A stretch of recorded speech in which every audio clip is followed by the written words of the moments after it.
एक बार जगन्नाथ महाप्रभु जी के मन में आया, क्या हम पूरे दिन खड़े रहते हैं रत्न वेदी पे, पुजारी लोग बेचारे भोजन बना के लाते हैं, माली लोग सब्जी प्रकट करते हैं, पुजारी लोग बना के लाते हैं, पुजारी ही पवा देते हैं, हम क्या करते हैं? कुछ भी तो करते नहीं, बिना मेहनत के खड़े हैं यहां पर। हमको परिश्रम करके भोजन करना है। तो भगवान श्री जगन्नाथ जी के एक परम भक्त हुए श्री माधवदास जी। क्या नाम था? माधवदास। माधवदास जी भगवान के सखा, पंच सखा हुए श्री जगन्नाथ जी के, उनमें एक श्री माधवदास जी, बलराम दास जी, माधवदास जी, और ऐसे नाम हैं पंच सखाओं के। तो माधवदास जी सामने खड़े थे, दर्शन कर रहे थे महाप्रभु जगन्नाथ जी का। श्री जगन्नाथ जी बोले हमको बड़ी चिंता हो रही है। माधवदास जी बोले क्या हो गया? हम पूरे दिन खड़े रहते हैं, यहाँ पे बैठे रहते हैं, ना हिलते हैं ना डुलते हैं, बस साल में एक बार रथ यात्रा करते हैं, बिना मेहनत के हम खा पी रहे हैं, हमको बड़ा अनुचित लगता है, मेहनत करके खाना चाहिए। माधवदास जी बोले आप कितनी मेहनत करते हो? पूरे विश्व भर में लोग बाग जहां भी आपका आराधन करते हैं, बुलाते हैं, आप पहुंच जाते हो, उनके दुख दर्द दूर करते हो, उन पर कृपा करते हो, कितना तो परिश्रम करते हो ना। ये परिश्रम नहीं है हमारे लिए, परिश्रम थोड़ा मेहनत करें। माधवदास जी बोले क्या करना है बताओ? बोले ये माली लोग सब्जी उगा देते हैं, रसोई में आ जाती है बन करके हंडियों में, हमारे सामने भोग लगता है, हमको लगता है हमें मेहनत करके खाना चाहिए, हम स्वयं जाएंगे और स्वयं जाकर के सब्जी तोड़ के पाएंगे। बोले आपको गुंडीचा तक जाने के लिए तो एक रथ बनाना पड़ता है, उस रथ को बनने में 3 महीने लगते हैं। नंदी घोष रथ अभी कल वसंत पंचमी से शुरू हो गया निर्माण कार्य। आज देखो जगन्नाथ जी के रथ की एक सामग्री भी आई है, जय हो, जो सूचिकार और एक जो कील लगती है जगन्नाथ जी के रथ में, हम पे तो खूब सारी सामग्री जगन्नाथ जी के प्रसाद आ जाते हैं, जय हो। इनका भी सौभाग्य है कि निर्जीव होते हुए भी ठाकुर जी इनको सेवा में लेते हैं। हम जीवित हैं तब भी नहीं ले रहे हमको सेवा में।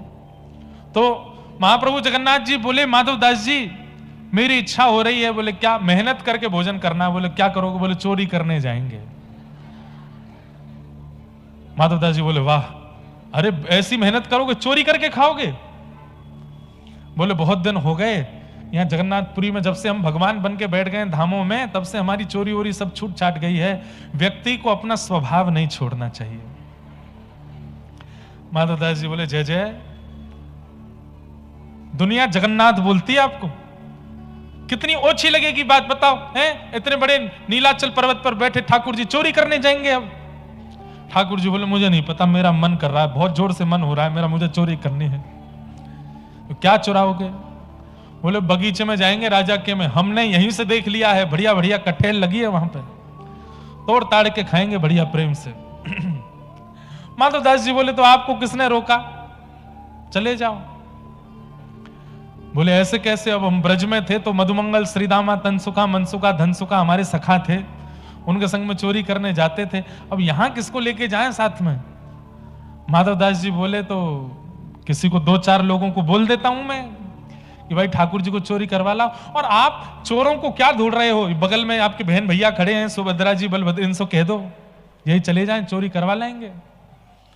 जगन्नाथ जी बोले इनको तो पता भी नहीं चलनी चाहिए। क्यों?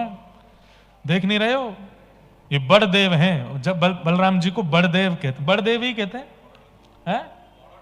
हाँ, बड़ो ठाकुर, होठ घुमाओ फिर बोलो बड़ो ठाकुर। उड़िया और बंगला की एक्सेंट तभी निकलेगा, बड़ो ठाकुर, बड़े ठाकुर नहीं, बड़ो ठाकुर। तो बड़ो ठाकुर हैं। जगन्नाथपुरी में प्रसिद्धि है इस बात की कि आप जगन्नाथ जी से प्रार्थना करो किसी कामना की पूर्ति के लिए, और जगन्नाथ जी यदि पूरी नहीं करें तो अगले दिन बलराम जी से कहो देख लो ये कालिया ठाकुर हमारी बात नहीं मान रहे हैं, देख लो बड़ो ठाकुर हमारी बात, तो बलराम जी तुरंत उस काम को पूरा करवाते हैं, बड़ो ठाकुर। इसलिए जगन्नाथपुरी के लोकल लोग तो जगन्नाथ जी से कम बात करते हैं, बड़ो ठाकुर से ही ज्यादा कहते हैं।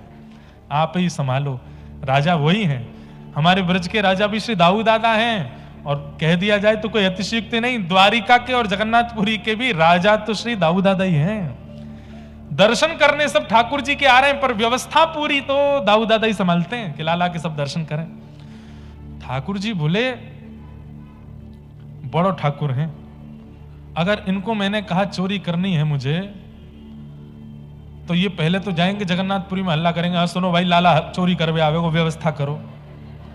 पूरी जगन्नाथपुरी व्यवस्था में लग जाएगी।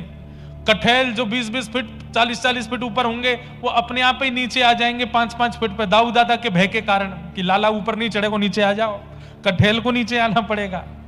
और इनके हल मूसल इतने खतरनाक हैं, चोरी करने गए कोई पकड़ने आ गया तो ये भागेंगे नहीं, हल मूसल से उसका गोविंदाय नमो नमः और कर देंगे। इसीलिए व्रज की चोरी की लीला में दाऊ दादा साथ में नहीं है। आप लोग परसों से कथा सुनेंगे कि दाऊ दादा के एंट्री कब होती है, जब ठाकुर जी वृंदावन पहुंच गए, जब कालिया नाग दहन, कालिया नाग मर्दन करते हैं, आदि आदि लीला करते हैं, खेल कूद में दाऊ दादा है, चोरी में दाऊ दादा नहीं है साथ। बोले इनको नहीं बोलना। तो माधवदास जी बोले कहां से ढूंढ के लाऊं। ठाकुर जी हंस गए, बोले तुम बढ़िया, तुम ही चलो, तुम्हारे साथ चलेंगे। बड़ा बूढ़ा शरीर है, शमशान घाट में लकड़ियां बाट देख रही हैं मेरी, पूरा जीवन निष्कलंकित निकाला है मैंने, अभी जाते जाते मुझ पे ये कलंक क्यों लगवा रहे हो चोरी का। ठाकुर जी बोले वाह, जब तुम जिसको बचते हो उस पर जब चोरी का कलंक है तो तुम क्यों बचोगे, चलो चोरी करेंगे दोनों। माधवदास जी बोले हमको आती नहीं है चोरी करनी। बोले कुछ नहीं, बस 2-3 बातों का ध्यान रखना, ज्यादा आवाज मत करना, फुर्ती रखना, थोड़ा जल्दी जल्दी रखना, एक्शन थोड़े जल्दी होने चाहिए। तो बोले नाथ आप जाओगे कैसे, इतने भारी भरकम आपका स्वरूप है। ठाकुर जी बोले अणो अणियान महतो महियान। बोले हम चाह लें तो इतने भारी हो जाएंगे कि 1000 लोग भी नहीं उठा पाए, और हम चाह जाएं तो पतले से सुदामा भी हमको गोदी में उठा के चल देंगे। हम तो अणु से अणु के समान हो जाते हैं। आप बस प्रतीक्षा करो, हम आते हैं। रात्रि का समय हुआ, महाप्रभु जगन्नाथ जी एक छोटे से बालक का रूप धारण करके, बड़े बड़े नेत्र हैं, बड़ा बड़ा मुख है, वैसे ही हैं देखने में बिल्कुल, बस छोटे से बालक बन गए हैं, छोटा सा स्वरूप धारण कर लिया है। जय बड़ी कृपा, जय हो।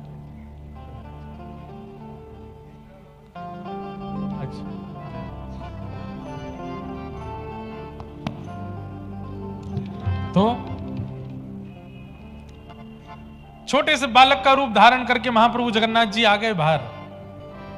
माधव दास जी ने जैसे ही देखा, आहा छोटे से गोपाल जी कमर पे फेंटा बांध करके, हल्का सा पेट निकला हुआ है, छोटे छोटे चरण हैं, छोटे छोटे हाथ हैं, बड़ा बड़ा मुख है, बड़े बड़े नेत्र हैं, और कारी सौल ओढ़ करके आए हैं, केवल आंख ही आंख दिख रही हैं और कुछ नहीं दिख रहा है।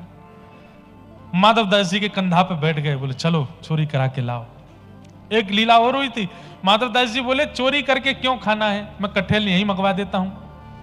तो जगन्नाथ जी ने कठेल मंगवा करके सब्जी बनवा करके पाई, और बोले माधवदास पा लिया, स्वाद आ गया। बोले हाँ बहुत स्वाद। बोले अब तू चोरी वाले कठेल को पाना, इससे ज्यादा स्वादिष्ट होगा वो, इससे भी ज्यादा स्वाद आएगा उसमें। और ठाकुर जी पहुंच गए राजा के बगीचे में। माधवदास जी बोले क्या करना है, बोले आवाज नहीं करनी और थोड़ी फुर्ती रखनी है, ध्यान रखना, बाकी मैं हूं, सब संभाल लूंगा। कठेल के पेड़ के नीचे पहुंच गए। बोले कौन से वाले पे चढ़ना है, इस पे कि उस पे। ठाकुर जी बोले धीरे बोल, आवाज कर रहा है। इतने में माली अपना डंडा उठा के बोले मैं बताऊं कौन से पे चढ़ना है, कहां है, दिख तो सही मुझको, कहां है चोर। ठाकुर जी बोले देख ये माली हमको पकड़ लेगा, घना बड़ा बगीचा है, घने जंगल है, थोड़ी धीरे धीरे बोलो, फुर्ती रखो थोड़ी। बोले अब क्या करें। बोले मैं नीचे पीताम्बरी खोल के बैठा हूं, तुम ऊपर चढ़ जाओ, ऊपर से कठेल फेंकना नीचे, नीचे धम्म नहीं गिरना चाहिए, आवाज होगी, मैं पीताम्बरी में ले लूंगा। माधवदास जी बोले मैं चढ़ता हूं ऊपर। माधवदास जी चढ़ गए ऊपर। खूब ऊपर चढ़ने के बाद ऊपर कठेल देख के उनको पता नहीं चले कौन सी वाली पक्की है कौन सी कच्ची है। तो ऊपर से बोले हे महाप्रभु कौन सी वाली दूं इनमें से। ठाकुर जी बोले चढ़ो रहे ऊपर, मैं जाऊं यहां से। भागे वहां से, ठाकुर जी तो भाग गए। माली आए, बोले मैं बताऊं कौन सी, आ जा नीचे आ। माधवदास जी धीरे धीरे नीचे उतर करके आए। माली ने 2-4 डंडे घुमा दिए, उसको क्या पता है माधवदास जी हैं। और माधवदास जी राजा के गुरु हैं, जिस राजा का बगीचा है उसके गुरु जी हैं माधवदास जी।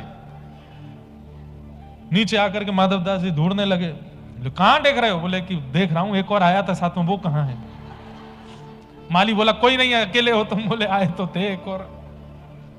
खूब डंडे पड़े, उसी पेड़ से बांध दिया माधवदास जी को, और रात भर माली वहीं बैठा रहा कि कहीं भाग नहीं जाए। सुबह राजा आएगा तब तुझे दंड दिलवाऊंगा और मृत्यु दंड दिलवाऊंगा मैं। अरे इतने बुढ़ापे में शर्म नहीं आती, कठेल की चोरी करने आया है।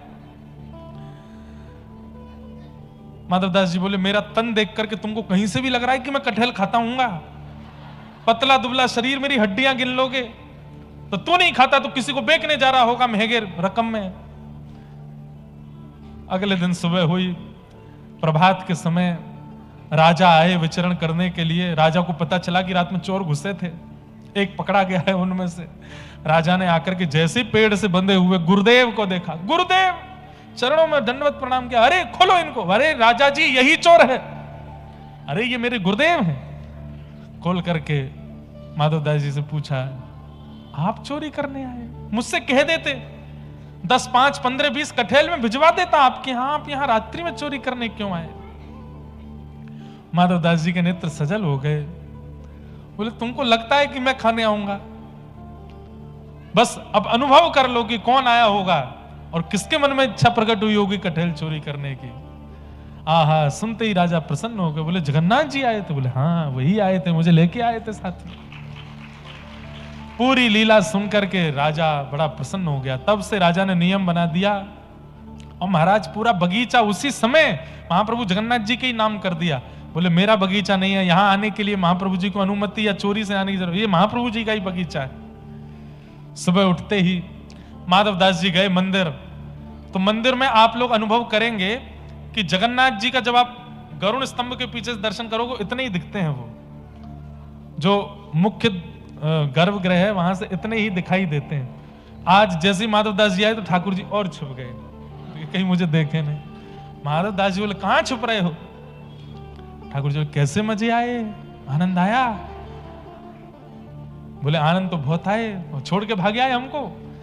बोले कि अब तुम इतना हल्ला कर रहे हो, वहां पे हम कह रहे हैं कि मैं शांति रखो, तुम कह रहे हो कौन सा कठेल गिरूं ऊपर से, ऐसे हल्ला करके चोरी होती है।